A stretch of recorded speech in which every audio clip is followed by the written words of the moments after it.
Hello les gens, content de vous retrouver sur cette nouvelle vidéo. Aujourd'hui on se retrouve pour l'hebdo The Division avec Bishop 13. Salut Bishop. Salut Dead. Alors aujourd'hui on va faire un nouvel épisode sur The Division comme je viens de le dire. On va parler globalement des statistiques, vous présenter donc Bishop qui a beaucoup plus d'heures que moi, qui a vraiment exploré concrètement le jeu un peu dans toutes les surfaces. Il va vous donner, on va faire un petit question-réponse, je vais lui poser des questions importantes, comme si je débutais le jeu, et il va essayer de répondre le plus complet possible et avec les infos qu'il connaît. Il va pas inventer, on va faire avec ce qu'on a. Donc, avant de commencer la vidéo, comme d'habitude, jingle.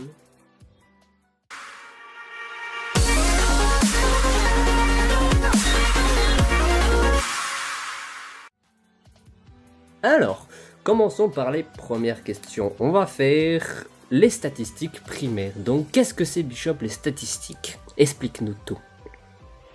Eh bien, salut à tous au passage. Et alors les statistiques primaires, autant pour moi. Là, ce qu'on va expliquer, ça va être ce qui concerne le DPS, la santé et la puissance de la compétence. DPS primaire, bien sûr, ce sera les armes à feu, endurance et la santé, et composant électronique consistera à être lié à la puissance de la compétence. Voilà. Donc sur votre écran, comme vient de vous détailler Bishop, c'est les premières cases, les trois cases en haut de votre écran, donc en dessous des pourcentages, enfin des points que vous avez accumulés sur les trois catégories, DPS, endurance pour la vie, et les compétences, c'est les composants électroniques, si je dis pas de bêtises. Donc l'utilité de ces statistiques, qu'est-ce que tu peux me dire sur chaque statistique? Est-ce qu'il y a des points forts à valoriser? Est-ce qu'il y a des points faibles? Ou est-ce qu'il faut un peu tout monter d'un coup en même temps? Alors, ces statistiques ne serviront à rien si elles n'existeraient pas. D'accord? On est d'accord. Donc, si elles n'existent pas, le personnage ne sert à rien, l'histoire ne sert à rien dans The Division. En fait, ce qu'elles servent, en fait, c'est à, à personnaliser son gameplay, son personnage, sa façon de jouer, en fait, de la mettre en valeur. Bon, bien sûr, on pourra tester autre chose. Donc, en fait, si on veut, ce sont les... comment dire ce sont des stats majeures qui permettent de déterminer la classe de votre personnage en fait. C'est-à-dire si on augmente le DPS et de la santé en priorité, ce sera considéré comme un tank par exemple. Ou très bien, ou la santé avec la puissance de la compétence si vous jouez si vous jouez par exemple en tant que healer, donc un soigneur. Euh, du coup, il faudrait privilégier la santé et la puissance de compétence pour que justement vos compétences de soins soient beaucoup plus, puissantes. Et en même temps, vous avez le cooldown, donc le temps de rechargement de vos compétences qui seront améliorées, donc plus rapides. Et en plus de ça, votre soin sera beaucoup plus efficace. Plus votre puissance de compétence est efficace, plus votre soin il va être, voilà, au lieu d'en remplir un petit rectangle à votre allié pour le soigner, sa vie, plus s'il a le talent. Je sais pas s'il faut. Non, je crois qu'il faut pas de talent, non, non, c'est intégré, c'est la compétence. Ça vous donnera en plus une petite jauge de bouclier en plus, en fait, enfin, de petite jauge de vie supplémentaire qu'on appelle une overdose. Alors, Comment on peut booster ces statistiques? Avec quoi en fonction de ce qu'on joue. Donc comme tu le disais, les statistiques nous permettent d'améliorer notre gameplay en fonction de quel type de joueur on veut être, si on veut être tank, healer, etc. Maintenant, je suis un healer ou un tank et je veux augmenter mes statistiques. Comment je fais? Alors, comme j'ai dit précédemment, dans ces cas-là, pour être un tank, il faut déjà avoir un maximum de santé. Ensuite, équilibrer à peu près la puissance de la compétence et avoir un DPS raisonnable. Ensuite, un healer, il faut qu'il soit basé également sur la santé, parce qu'on compte sur lui, c'est un médecin, c'est logique, c'est normal.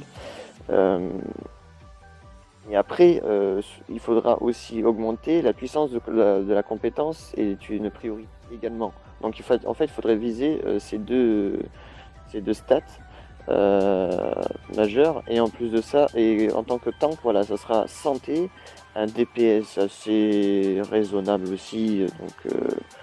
Voilà. Et absence de compétences, il en faut un minimum quand même, au moins pour que les compétences soient utiles. Après, bon, il y a plusieurs compétences qui peuvent permettre de booster un peu ça aussi, comme la station de soutien, etc. Euh, mais en gros, voilà. Alors, comment les monter? Euh, En fait, c'est simple. La seule chose à faire, c'est de bien s'équiper en, en stuff. C'est-à-dire les pièces d'armure et les armes. Vous avez aussi des modes qui sont très importants par la suite, quand vous êtes level 30, que vous êtes, vous êtes full légendaire, que vous êtes, voilà, que vous avez de quoi en fabriquer, hein. C'est très important aussi le craft. Euh, donc c'est tout ça qui va permettre d'augmenter ces stats-là, ces trois stats. Donc vous avez le DPS, il va être majoritairement influé par vos armes, par les modes des armes, et ensuite les petites pertes, les bonus, les performances de vos pièces d'armure également, ainsi que les modes, hein, bien sûr. Je vais vous donner un petit exemple, parce que j'en ai sous la main. Par exemple, pour le DPS, les choses qui peuvent augmenter votre DPS, ça va être tout ce qui concerne les tirs critiques, les tirs headshot, tirs dans la tête. Vous avez les probabilités de critique, les tirs critiques, donc ce qui donne un tir critique supplémentaire sur un tir critique. Vous avez par exemple un mode pour un frein de bouche par exemple, ça pourrait être augmentation de la menace, ça pourrait être pour une poignée aussi autant que le frein de bouche ou autre, la précision, et ça peut être pour une poignée aussi, ça pourrait être le tir à la hanche. Et une petite question là, comme tu as bien parlé des stuff et tout ça, peut-être que certains qui regardent la vidéo sont complètement étrangers à The Division et ne savent pas que bon, il y a différents types de qualités d'armes ou d'armure. Donc que ce soit du blanc pour le très commun, le truc banal qu'on retrouve partout, le vert un peu plus banal, le bleu un stuff plus conséquent, le jaune, le vert, le violet pardon, je vais y arriver, qu'on qualifie de légendaire, et le jaune de haute qualité. Est-ce que c'est possible par exemple de choper un stuff bleu qui est de meilleure qualité au niveau statistique qu'un stuff violet? Oui, autant le vert même. Vous tombez sur du blanc. Mais après, bon, c'était basé plus sur une stat majeure que sur plusieurs. Enfin, le bleu, oui, en fait, plus les couleurs changent. Donc vous passez du vert au bleu, du bleu au violet, du violet au jaune. Plus vous avez des bonus sur vos armures, par exemple. Enfin, c'est surtout les armures d'ailleurs. Donc, par exemple, le violet peut amener jusqu'à 3 stats majeures, une augmentation de 3 stats majeures, que le bleu ne peut pas généralement. Généralement, il en faut 2. Voilà, c'est ces deux. Voilà. Donc oui, c'est possible. Maintenant, ça va être complètement différent. Par exemple, pourquoi? Parce que déjà le violet a plus de bonus. Comment dire, peut avoir plus d'armure, et surtout vos bonus peuvent avoir des chiffres différents. C'est-à-dire que par exemple, je sais pas, je vous parlais, par exemple, allez, je vais prendre un exemple de la fouille. La fouille, ça ce sera sûrement sur un autre épisode, parce que tu... Oui, quand on parlera de recalibrage et d'amélioration. Dans la fouille, par exemple, sur un bleu, je peux tomber sur un 36%, que sur un violet, je peux tomber sur un 56%, qu'un jaune, je peux tomber sur un 89%. Les bonus sont plus performants, évoluent en plus haute qualité, en plus performant, autant que la couleur de votre armure. Voilà. Donc du légendaire, oui, va être plus intéressant que du bleu, mais ça ne veut pas dire qu'il va être meilleur. Voilà. D'accord, ok. Là, on a vraiment eu un point clair et précis sur la qualité des équipements. On va passer maintenant à une question toute bête. Si les stuffs sont si importants, doit-on avoir 2 sets d'équipements pour notre activité Dark Zone et notre activité PvE, dite mission quotidienne, etc. Est-ce que tu conseilles d'avoir 2 stuffs différents pour les 2 activités? Alors, sur ça, je ne peux pas conseiller parce que c'est à chacun son organisation, sa façon de faire, ou peut-être, voilà, je sais pas. Après, ça dépend du farm aussi. À la base, peut-être qu'on est concentré que sur, généralement, et qu'en fait, on arrive à looter un stuff différent, et puis du coup, On n'a pas spécialement la spécialisation dès le début où on n'y pense pas forcément à se spécialiser directement avec une telle recherche de stuff pour telle statistique sur son stuff. C'est vrai que par exemple moi, quand j'ai commencé le jeu, j'ai essayé de tout monter sans réfléchir vraiment quel serait mon rôle dans l'équipe, quoi. pareil. Jusqu'au moment où j'ai vu au fur et à mesure se farmer, et puis par rapport à mon jeu en général sur les jeux, que ce soit Battlefield, que ce soit MVC, hein, voilà, je suis quelqu'un qui rush, je suis quelqu'un qui aime contourner, etc. Euh, donc du coup, je me suis plus focalisé sur le DPS. Ensuite, j'ai un peu dénigré le reste, mais en même temps, j'ai pas eu forcément non plus la chance d'avoir plus en santé en même temps que le DPS. Un autre point qu'on doit aborder, pardon, c'est le craft. Est-ce que le craft est intéressant pour augmenter ses stats? Est-ce qu'il est meilleur à long terme que les équipements qu'on peut looter? J'ai envie de dire carrément, dans le sens, oui, mais bon, je vais dire aller à 90%. Oui. Après, il y a quand même du loot qu'on peut avoir qui peut être plus intéressant que ce qu'on a crafté, par exemple. Faut savoir aussi que vous avez autant, enfin après je sais pas pour la couleur bleue et en dessous, mais il faut savoir aussi que il y a possibilité, donc je ne compte pas les armes, parce qu'en général elles sont toutes à ce niveau-là, mais que tout ce qui est mode d'armes ou d'armure, et les pièces d'armure sont à niveau différent à partir du niveau 30. Comment? Qu'est-ce que tu veux dire, Bishop?